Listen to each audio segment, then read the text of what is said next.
Alright, today we're reviewing a Phantom Billy. We talk a lot about how to play around your teammates' mistakes if your team's taking a bad fight. When do you join? When do you split? What do you do if your team's just like mosh pitting? Your team takes a bad fight. How do you stop yourself from rotating over and dying with them? If if your teammates just make any general mistakes, how to stop yourself from dying for them. And then we also talk a lot about ult awareness and general ability awareness, how to condition your mind of like how to perfectly space each character, how to like which ult you should just always assume are up unless you actively check and always play like it, and then maybe you're chasing like a Geist and you're like, look up mid fight to see if she has ult up and then you change how you play. And then we also just talk about Spirit building on Billy and his ability levelings and usage. I'm Midnight, I was a top 10 Mirage, and I'm a free Deadlock coach. If you want free coaching, all you have to do is join the Discord linked in the description. We have raffles every stream. If you like the video, you know what to do, and I hope you enjoy. Well, we go, I don't like rebuttal first. I know they're over meleeing, but you need defenses right now. I'd go melee lifesteal personally, although you could also extra regen, restorative shot, just any kind of healing. I think this was my first game on the hero. Yeah, no worries. I'm not expecting like greatness or anything. Like all the again, pretty much every session today has been like first or second game on the hero. That's just the way it is. These coaching sessions are the reason. Also, I'm not giving you guys raffle timeouts when you win is because like these. What the fuck was that? Why did he just... I guess that was an updated textures. Okay. Whatever. At least it's not a fucking major replay glitch. But like, these reviews are more for me and for good YouTube video. Then obviously they also teach people generally how to play Billy. But it's, it's not... this isn't the most stellar coaching-wise, if that makes sense. Ooh, what a hook. Does he just do that every time he uppercuts because I changed his uppercut animation? Ooh, that's unfortunate. Good dodge, though.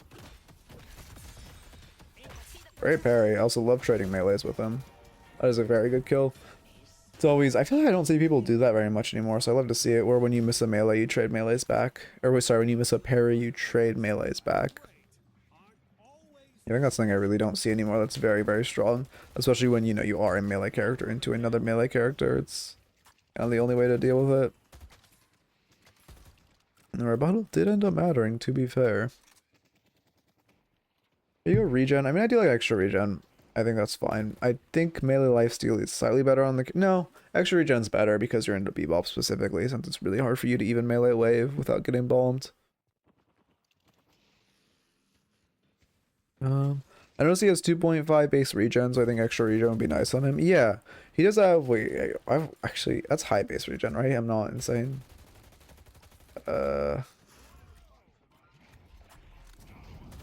it's glitched. Cool.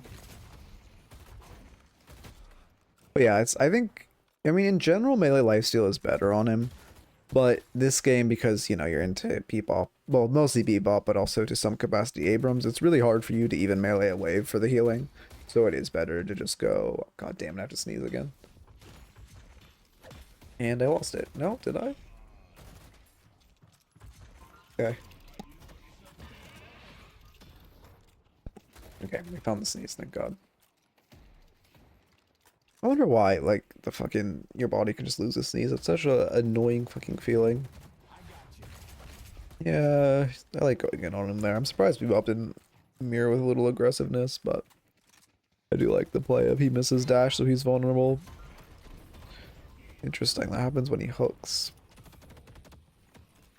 Yeah, oh wow, he's still chasing. I wonder if you could bunny hop there. One thing I noticed about pro players watching, a lot of, what is it called now? Deadlock Night Shift last night, was they bunny hop a lot more than I thought. Like right there, I'm not sure, take this as something you should test. But like if I was watching Deadlock fighting, I'm pretty sure they would have like bunny hopped there instead of just walking. Ooh, we got charged. I've noticed that's like, you just go for, oh, pick it out. That's crazy.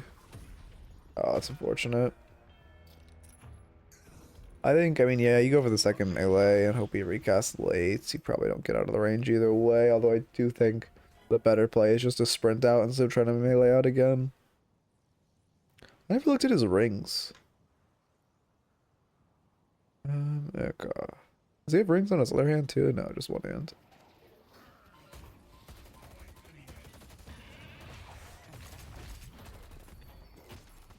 And then as long as we don't get hooked by Bebop, we're good. I really like how you're using melee too. Do you play a lot of melee characters?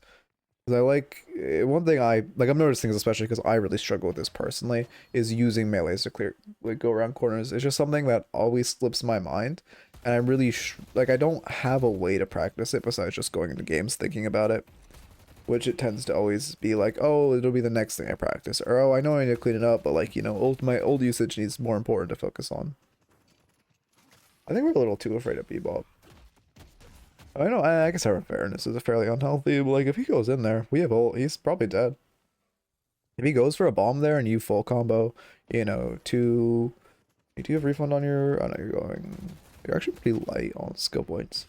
But if you go, like, you know, 2-1 ult, you probably kill him. Assuming he stays in the ult radius, which I suppose an Abrams charge could displace you, but if you space right, you should be able to kill him. Okay, your firm's going in. Yeah, go. That's an interesting interaction. They're pretty killable. You could look for an ult dive right now. Your ult's doing what, 100-ish damage right now? 158, even more than I thought.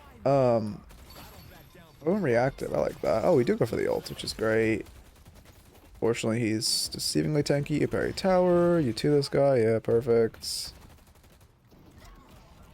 And then you're just gonna go in and bat the Bebop to kill him, I assume. Oh no, okay, we think he's around shop. And then, oh, Bebop dies for that hook, right? Surely. Nice kill. Sucks you get traded back. I mean, that's pretty much the way I would have played it. I think the only difference I had was you thought Bebop was still hugging shop, which is a slight map awareness thing. Where if you were more aware, like looking at your map. Basically, okay, this is a Valorant philosophy. Which is when you aren't first in line, you should be looking at your map. Because you aren't going to be, like, engaged with. So when your Bebop is fighting the Infernus right there, you should be staring at your minimap, and you should, and like you're trying to get to the fight, you should be looking at your minimap knowing, you know, you're not going to be in danger until you turn that corner. And you should see the Bebop running away and know, like, oh, the Bebop isn't around the corner, I can't really chase this, and then you back off. And you live. You are fortunate that Bebop went for the stupid hook and died for it. But he definitely shouldn't have. I'm actually kind of like that the X's texture. It looks pretty cool. Yeah, I mean, I think it's a good trade. Abrams doesn't go on you at all. Give Abrams your auto main. Okay, I see. Yeah, it's kind of. I'm again. It's one of those things where I'm not. You get a double parry on tower, right? Yeah, perfect. Oh, you weren't in range there. That definitely. That's one of the things. I think they changed how tower meleeing works. Because 100% on the previous patch, you would have gotten meleeed by tower there because you went past his melee hitbox. You would have triggered the melee, and put slightly outside the melee trigger hitbox, but still within the melee hitbox, and you would have parried. But it's like, anyway. But yeah, yeah, just whenever you aren't first in line, you should be looking at map. It's less applicable to this game, but it does still definitely exist. Okay. I mean, they're both low. You obviously, I mean, you can one-shot them with your ult combo. Especially with, now that you have spirit power, you're doing a decent chunk of damage. Are you saving? Or you're saving for 2? Oh, yeah, this is the bit we talked about. I mean, for any VOD watchers, just to catch them up. It's a good kill. Yeah, perfect. That melee, I like everything besides that melee. He's dead to rights if you just left hook him. The only way he lives is if he presses parry there, which is, you know, a fairly I mean, the thing is, for him, his only option to live there is to hit a parry on you. So he should just throw a, like, panic parry or a gambler's parry. And you should just, I love the pre-ult. And you should just, like, you should get parried there and not kill the Bebop because of it. Because literally his only option is to parry there. But also, what was I saying before? Oh yeah, for any VOD watchers, we talked about how maxing 2 should be second. This is a terrible hook on his part. Yeah, good too. Good to know you can cancel Bebop uppercut knockback with your 2. I feel like sometimes I counter by too much and sacrifice damage. Yeah, I mean, I think the rebuttal early is definitely counter buying too much. It's a weird balance to find. I'd be interested next time you like come for a coaching session when you bring, you know, a VOD. Well, actually, realistically, a lot of VODs this week are just going to be on new characters. But next time you have a VOD on your main, mention that to me again. Because I would be curious to look at it more. Because, like, I mean, I think reactive barrier, it's good into both of them. I don't mind reactive barrier here. I do think it's really just, and again, I don't mind rebuttal either. I think it's just the time at which rebuttal came out. Okay, with the current build of maxing your 2 first, I like rushing compressed cooldown for your 2. I don't think upgrading into superior cooldown is very good because, like, your rest of your abilities aren't doing anything crazy, and they definitely aren't doing anything to justify the cooldown. So I would save buying superior cooldown until you have, like, you know, maybe your bash is, I mean, just more points in your ult, realistically. So you have resist on your ult, and then I would go for it. Also, melee charge is probably pretty needed. You're meleeing a ton. For the build I saw, we definitely, or it didn't seem like we need a melee charge, but for your play style, we definitely need melee charge. Yeah, it's too good earlier. Your reactive barrier, yeah, it's. Or yeah, I think we're talking about reactive barrier. It I feels, I mean, especially in a bebop, it feels nice. But you know, double CC lane, both their combo CC, it gives so much health. It's what, 300 something, 375 health, or did they nerf it? Oh well, oh yeah, 445 plus scaling, 325 by default plus scaling. Yeah. Surprised it doesn't boon scale. And spirit scales. But yeah, honestly, I need to buy reactive more to bebops. I feel like normally when I'm playing against bebop, I just feel like it's a skill issue every time I get hooked, which isn't the best way to be looking at it. Since, you know, you're gonna get bebop hooked in a bebop lane, assuming the bebop's competent.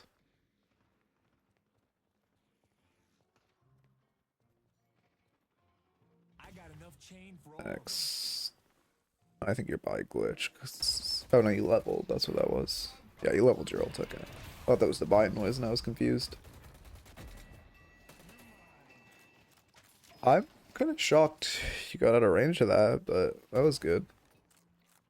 My mind, that was weird. I saw the lash grapple, and my mind was like, oh, you know, back up, he's trying to ult. And then my mind was like, oh wait, no, it's Abrams coming through the lane, and that's just him flying through the air.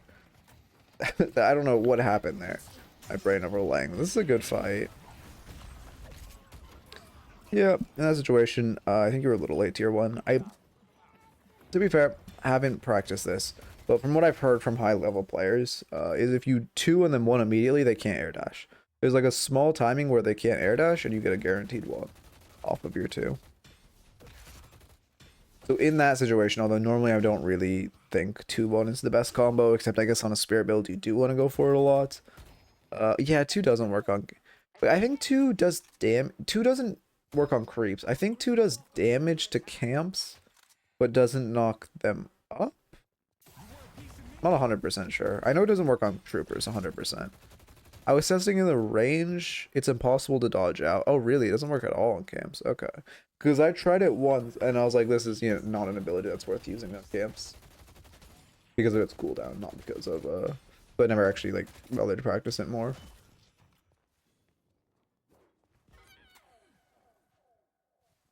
Big one in the jungle. You're kind of coming towards us. I would just split this walker.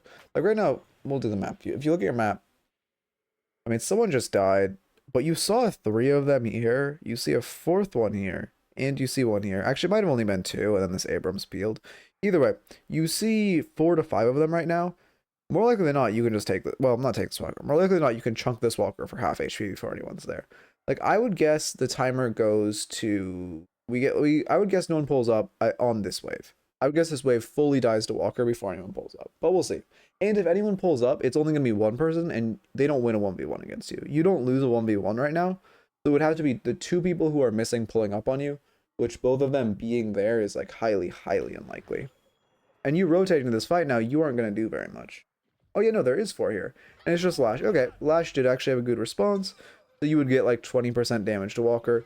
You would see Lash, you would back off. Now you're going into this, but you don't think you're able to win it. Yeah, I don't think they need to solo dynamo hole you, but you kind of are just jumping the 3 of them because you're late to the fight. I think that's sunk cost where you saw the fight happen and you want to be a difference maker, but by the time you get there, the fight's just already over. No, I mean 2 into 1. Oh, wait. Okay, yeah, it's possible to dodge out if you 2-1 combo. Okay, perfect. Thank you for clarifying.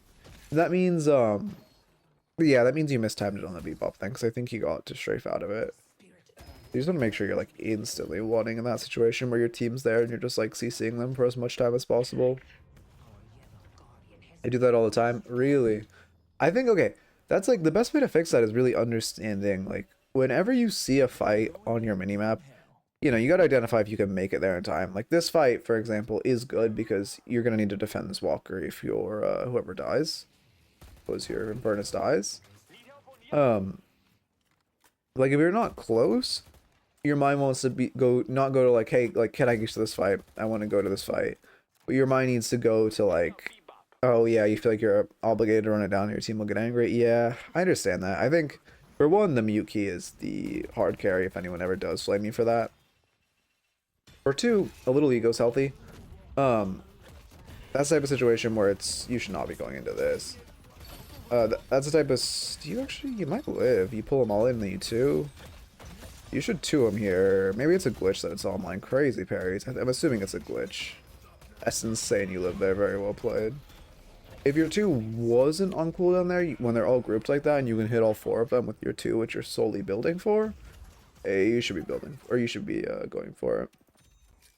In general, when you're going this 2-base build, or when you have 2 maxed, you want to use your ult to get a 2. Because that's going to be your most, like, group damage. Your 2-1 combo is going to be your most grouped damage. But yeah, I think with that, a little bit of ego's healthy, or like, you know, if you're watching my streams, there's a lot of times where, like, I'll make a call, like, not going to a team fight, a teammate will flame me, I'll just mute them and say, yeah, I'm better than you, you're just wrong, and move on. Like, I think it's definitely good to keep a balance of a little bit of ego. But also, what I was saying before is, like, when you see your team taking a fight, and if when you look at the map and you're like, hey, you know, I can't make that before the fight's over, I can't make that in less than 10 seconds, your mind needs to transfer to, like, how do I use this team fight? At the minimum, or smallest thing you can do, steal some farm from the enemies. Go steal their sinners, get a little value, some souls taken away from the enemy team. This kind of worst case scenario. But if you have an angle, like a wave pushing into any objective, go for that objective, take that objective, and you'll be golden. Okay. I need to be taking notes. This is actually a much better review than I thought it would be. Like, I don't know. I really enjoy reviewing, like, high-level players, too, because I feel like we can have kind of a dialogue, which is really, really fun. Because I don't know. I'm by no means very far from knowing everything about this game, so it's really interesting to also just, you know, watch, learn, talk, all of that. Good kill.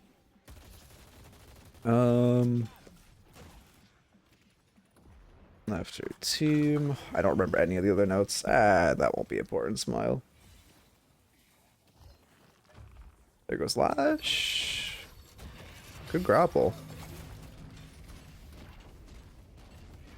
Okay. At this point, is your team the one running Urn? I did not look at that. I'm assuming they're running Urn, so you're choosing to take Walker. You guys choosing to split this Walker is a fine call. You need to tell your team to run away from this fight.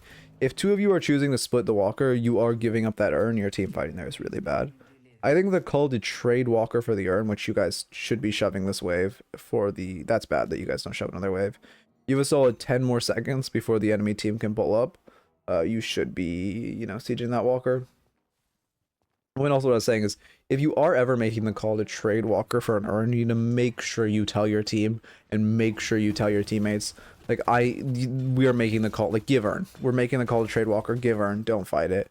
And you know, or like, you know, your team's going to start dying, and what comes into what would have been a not ideal, but not terrible Walker for Urn trade turns into a Walker for Urn, and, you know, you lose, or I guess, Walker for Urn and some of your lives, which is not ideal. Oh, that's unfortunate. Also, don't know how the fuck my voice did that. I struggle to hit multiple people with the two. It feels like they have to be standing inside each other. Well, I mean, it's janky for sure. But I think with the... I don't know. I think, personally, I've had a decent success rate hitting it after the ult. Maybe not just, like, raw dogging it on people, but pulling them in with the ult and then hitting it too. If you like line them up so they're coming from the same direction, I've had a pretty decent success rate with hitting them, multiple people with it. Although maybe I'm just like, no, I think I have a decent job, but it is also, again, I'll give you it, it's pretty janky. Okay. And going back to that parry play on when you like parried 3 of them and made that like crazy outplay, you will obviously that was like very good, very cool clip, very well played. But it's the way you played that wasn't ideal because of the 2. Basically, I mean, you know, parrying's good, surviving as long as possible is good, but your mind should kind of not. You shouldn't be thinking you can live. Like in that situation, it should not even cross your mind that you can live. Your mind should go to like, how do I do as much possible damage or stay alive as long as humanly possible for my team? Which spam parrying, great for staying alive as humanly possible. But what I would have liked to see is you 2 first, and then you start spamming a parry to stay alive. So you get out a ton of damage onto the enemies with ult 2, and then you just start trying to stay alive for your team and just, you know, keep the enemies peeled in one direction as long as possible, and also get them poked down because you can see your team's kind of headed over to help and take a fight after you die. Yes, I love when we run away in the MOBA, and then we get ganked, and we're like, oh, it was a stupid 2v1, because I don't know how the fuck to play MOBAs. Okay. Let's see. But yeah, also, my voice is like tweaking today. I think because I'm not drinking tea and over talking, but also I've been streaming consistently for the past like 2 weeks. So my voice is like actually ready for this, that it's going so fucking scuffed. Because I'm not feeling it give out, but it's making weird ass noises. Also, that's an unfortunate BO hook. You know, obviously respecting the BO hook a little more would be nice, but I think that's something you could see yourself. Eka. Why did Bebop just type I love you? What's happening? Okay. Okay, you're not respawned yet. Honestly, Billy has a cool like death pose. Billy's one of the only characters in the game with a death pose. If you look here, we'll do a brief little tangent. If you look at like everyone else, even Mina is just T-posing. I think Billy is the only character with a death pose. Holiday T-posing, and then, okay, well, you saw Billy before. But Billy actually has a stance with his gun. It's really interesting. I was going through the files last night to try to get, like, some thumbnail images, and I went to his death pose, and I was like, oh shit, he has one. That's cool. Although, to be fair, I didn't check if the other characters don't have one. I just know they don't have one in-game. I think I do actually have one in files. Maybe I'm crazy. They would have it in-game if they had it in files. Anyway. Yeah, these are unfortunate hooks. We pop our 3 for movement, which I like. We're deceivingly tanky. I love the movement with the wall bounces, and then we just 2 outs. Unfortunately, we get cooked on the corner, but we do live, which is good. Tried pulling her to Walker, but I'm not used to the chain break / loss range. Oh, with the Bebop hook. Yeah, I mean, I like the vision of pulling them into Walker. That will be a good play for this character, but it's, I guess, again, it's just not really something you can do into Bebop, because even if you knew, assuming we're talking about that play, even if you knew like the range really well, every Abrams is the same. I love that we're parrying after we get dashed when he misses it, because they all melee after, even their dash, even if they miss it. We should go mid now. Yep. Good call from your para. You shove mid, and then the rest of your team goes mid. You should go mid. Hayes is not going to run the urn onto your side of the map. It's fairly common in higher elo when you do mid that they trade urn. If it's on your side of the map, Hayes is not going to run it. If it was neutral, you could be a little afraid of that. You should just be doing urn. You could have, or not urn, you should just be doing mid boss. You could have killed it before Dynamo respawned with his ult and gotten a guaranteed mid boss. That was a pretty bad opportunity to squander, although you were pushing mid, so it wasn't directly on you. One person needed to push mid while the rest go to mid boss. But ideally, it should have been you rush to mid boss as quickly as possible, and then whoever's last in line pushes mid. Will the first like 30 people in line go to mid as quickly as possible. Nick, fuck, what do you? I just look at this Bebop occasionally, and I don't understand. Are Bebop players okay? Well, I know the answer to that.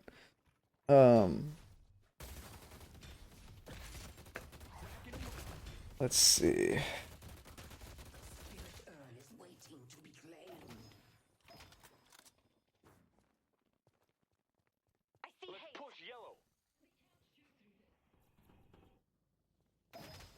Sorry, I just full fucking mind loop. Average squatter Bebop. Yeah, no, I feel like every Bebop main plays on the library PC. I don't. It's also weird how Bebop attracts the most mains. That's something. You know what I'm sad we aren't getting this patch? Well, I guess we don't know for sure. Maybe Drifter is, but I highly doubt it. Oh yeah, yeah. That's. I guess you're just spacing. Okay, interesting. Wait. Oh wait, am I thought unstoppable. You're supposed to go unstop on pull. Is that a glitch where if you break the chain, you go unstop? Wait, let me look at that. Hey, unless it's just insane and it's that more damage is my game is crashed. Okay. My bad. Have I misunderstood Billy this whole time? Wait, I guess this is a convenient time to actually cut to the testing range where we can test this. Does anyone know what minute I was at in the pod? God. Early it loads. And then what am I doing? Testing the ults. This. Okay. Yeah, you don't get unstop until it pulls. Yeah. But if I break the chain intentionally, it's way too late. No, I think I just pulled at that exact second and I'm literally just going apeshit insane. Okay, I fucking get this guy to a better wall. Where's a good wall to do this?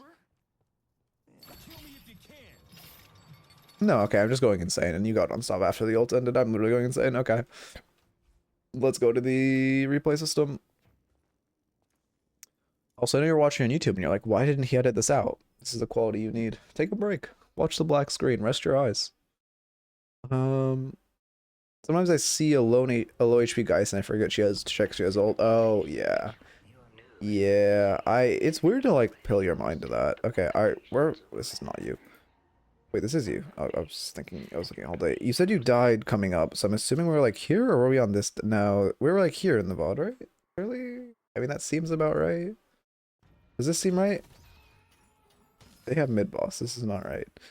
Okay. Maybe we were talking previously. Oof, we left Deadlock. Again, YouTube viewers, rest your eyes. I know you've had a long day at work. Rest your eyes. Take a break. Look at the black screen. I know you're procrastinating going to bed, so you need to sleep. This is to help you so you don't, flood your eyes with blue light. Here, let me turn off my cam. It's perfect. Yeah. Okay, so I'm not back. Okay, I'm going to go to 26 minutes. I am not pressing the back button at any point in this VOD. Okay. I forgot to say the thing at the outro of the YouTube VOD, the other YouTube VOD, because this is a YouTube VOD. This is like a more general coaching VOD. So I'll probably honestly just put this up as a bonus. Not with my bi-daily uploads. Okay. I am 26 minutes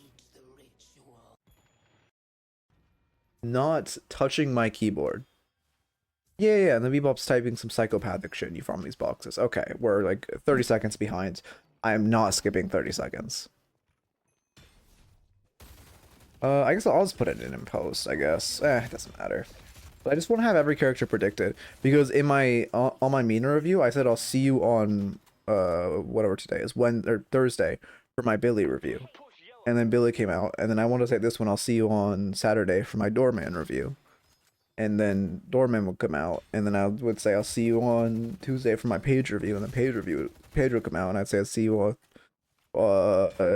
Thursday for my Drift review, and I'd predict them all perfectly, and I'd be like, wow, you're so cool. That was the goal, but now we lost that.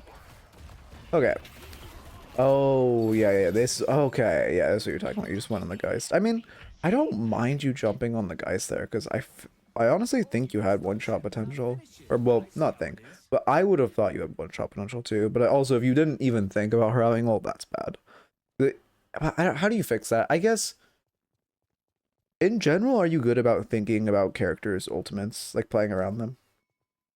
Like, in general, are you spacing? You 34 votes, Doorman, respect. Holy shit. I think I only have, like, 16 in aggregate. But that's damn. Wait, what was I saying? In general, okay. Let me think of a drill to fix that. I mean, I don't think that actually there's a particular drill. Let me add this to notes because this will be good to talk about in the YouTube intro. Ult aware. Ult awareness. Okay. I think the best way to practice that is just go into games. I mean, this is in general thing you can do for anything. In general, every time you queue up a game, before the game like as the queue is popping, you should be thinking, what do I want to work on this game? What do I want to put my most focus into? For me recently, that's been my Dynamo ults. They've been less than stellar, so every game I play, I'm going in thinking I want to ult better, I want to get good ults. Also, is that turn glitched? Am I insane? Sorry, I know I get on like 8 different tangents. But like, no, I'm going in. I mean, it's slightly glitched. I assume it's just a replay glitch. No, I'm just going insane. Okay. Alright, cool. Anyway, so what you can really do is for a while go into VODs thinking about like I want to think about what the enemy has up. Whether that's, you know, maybe you also struggle with knowing or thinking about abilities like Abrams charge or whatever. Like just thinking I want this game, I want to be as best as possible about thinking about what the other enemies have. Oh, great ults. That's a spectacular use of the ults. Also very good to do that exact thing into Ivy when she ults. Although it doesn't cancel her ult, so it's not as useful, but if you do it in tandem with something, it feels great. Anyway, that was a different tangent. Just go into games and think about just focusing on what ults the enemies have and purely focusing on sorry, what I was saying is that when you load into the game, you can look at this match and be like, hey, Dynamo ult is super important and Geist ult is super important. Let's make sure whenever I go next to one of those characters, I'm checking if they have ult before I enter melee range. Also, one thing about Geist, let me focus on your macro in this fight, actually. Now we're getting chased down. You do live. I really need to focus on fight macro. It's actually something I've noticed. I don't generally coach fight macro, but I really want to start coaching it more because I've noticed people struggle with it a lot. How much time out of line of sight does it take to break the chain? 0.5 seconds, I think? Something like that. That's not a number. That's like going off what it feels like. You should not. Yeah, this is exactly what you're talking about before, where you feel like you have to die so your team doesn't flame you, I think. How do you live, though? Oh, what a fucking Kobe. Luckily, score. That sucks. You should live, though, if you just beeline the vent. Yeah. Oh, I have not seen this. What the fuck? I respect trying to jump in the fireplace. You should not chase. Oh, I love the ults, too, for the resistances to live. But you should not be chasing him there. If you just popped your ult and then jumped out the window, you would have lived. This is sick as fuck, though. I have not seen this. I thought I could hide up it, honestly. No, I don't blame you at all. That would be fun as fuck if this was like a mini veil or something. But let's see. What was I saying before? Oh yeah, with the ult thing. So like this game you would load in and be like, or so I was saying with Geist in particular, you always want to play like Geist has ults up unless you have actively checked and seen that she doesn't. You always want to be afraid of Geist ult and space and Geist ult unless you check and see she doesn't. Just always assume she does. Kind of the same with Dynamo. Although with Dynamo, it's most Dynamo players, and I say this as a Dynamo player, it's pretty obvious when we want to ult. You can tell when something switches in our brain. I'm like, oh, we're looking for that ult, because we go from backpedaling to like, you know, dash jumping in immediately. You can tell. But with Geist, you should just always assume she has ult up. I mean, like, be playing around that. Yeah, I mean, every fucking Bebop is a Bebop one trick, honestly. But yeah, I mean, I can definitely. It's the, like, he is really good micro, but has no idea how to play MOBA. I shouldn't flame him, because maybe he's goated. But judging by if he's, like, this goated on his hooks and he's stuck in Phantom, he probably has no idea how to actually play a MOBA. There we go.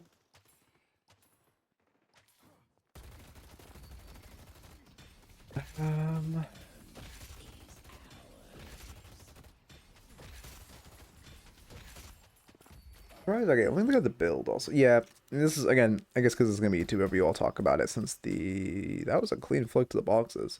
But since the talking about the build at the start won't make the YouTube review, I don't like EE just because I don't think I like the vision of EE with Scorn eventually.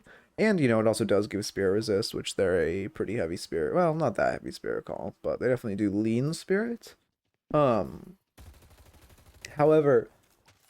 I think there's a lot of items that give more value before. Like, I think EE is like an 8th item slot when you like are just completely out of items. I think Transcendian is better for giving more Torment Pulse ticks, giving... Actually, you have more cooldown based items in your build. Maybe not even Transcendian yet. But I think something like, I mean, I guess it also refunds Scourge cooldown, which is really important into a more spirit heavy comp. But I think Arctic Blast would be stronger. What other items were there? There's one other 6k I can think of. Oh yeah, she just warps on top of you. That sucks. My bad. I'm not paying attention to fight micro there. Let me actually stop getting on tangents. Okay, never mind. I want to rewatch that last fight. I do want to look at your fight micro slightly, so it's something I do need to actively focus on because literally every fight... Sorry, my mic. I don't know if that makes a bad noise when it's bouncing, but it seems like it was. Or it seems like it would. Literally every fight I'm focused on, like I'm on some fucking tangent. But I really want to focus on the micro of this fight in particular. Okay. I love the new Viscous Cube icon, it's so cute. Oh yeah, melee charge for sure in this build with the way you're playing. I mean, I could see this, on paper, I could see the build without melee charge, but with your play style, you definitely need melee charge. Okay, let's look at what happens here. Get your map again. We see our Viscous getting jumped. Oh yeah, this is the issue. Immediately the issue, well, actually the Aaron's is showing. I mean, the thing is, like right now when you're running into this fight, your Viscous is probably gonna die before you guys show up. They are showing an Abrams here. Let me full cam up. They are showing an Abrams, but your Viscous is pretty dead to rights. I think they've shown 2 on map right now. It's the type of thing. No, I would jump this because they've only shown 2. Never mind. I think right now trying to jump this Geist and trade him back is fine. And now it's bad. Now it's bad. The second we see 3, we're like, oh shit, they're showing 1, we see 3, we only have 4 here, we should start backpedaling. I respect trying to go into the fight until they show this many, but the second you turn this corner and you see, oh, that is a lot of fucking people, you need to leave. Viscous is dead, you just need to let him die. Or he's in ball, actually, he might live. Either way, you guys should not be going in because you don't have a piece of utility like Viscous ball. And now your team engaging on this fight is just awful. This is not a fight you want to take. You're down a player in your Paradox. Abrams is rotating over. Your Viscous has to base because he got 1 HP. So right now it's a 4v5, 4v6. Abrams just pulled up. Your Viscous is coming back now, and at this point you're dead, so it never gets better than a 4v6. But yeah, that fight in general is just rough and not one we want to take. And that ends up costing us the game. Okay.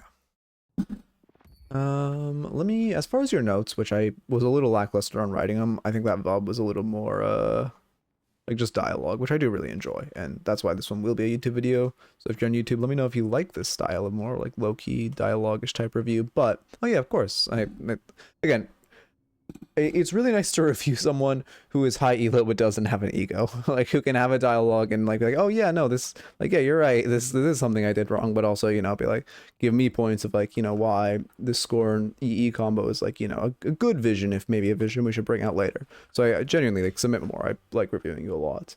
But as far as your notes, a little lackluster, but I would say, first off, obviously the ego dying after your team is something we need to clean up.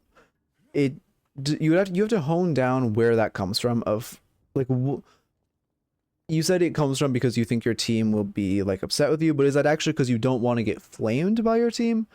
Or because in that case it's just abuse the mute key. If someone opens their fucking mouth, mute them. Is it, you know, you don't want to be flamed for making the wrong call? Because at that point, have a little ego. You want to like intentionally develop an ego, because having a, you know, not a crazy ego, but having a little ego in that regard of being like, when someone says you made the wrong call, but like you're not going to a team fight, but hey, you split a walker instead of going to a team fight, or you did health damage to this walker instead of going to the team fight, which you would have been too late for anyway. Just been like, no, I'm right, fuck you, and muting them. Obviously, don't say that because you don't want to tilt them, but just like think that and then mute them.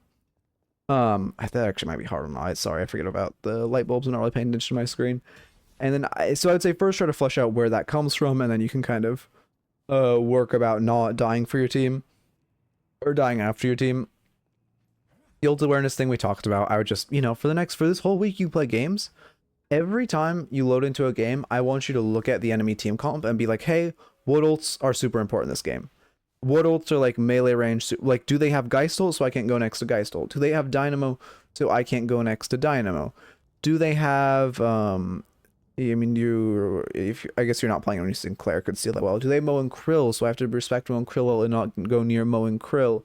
Do they have Kelvin ult so I have to be worried about Dome? Do they have Holiday Lasso? Like, just look. Or do they have Talonbird so I can't stay alive when I'm at 1 HP, or like stay around when I'm at 1 HP and I have to reset sooner than I would like?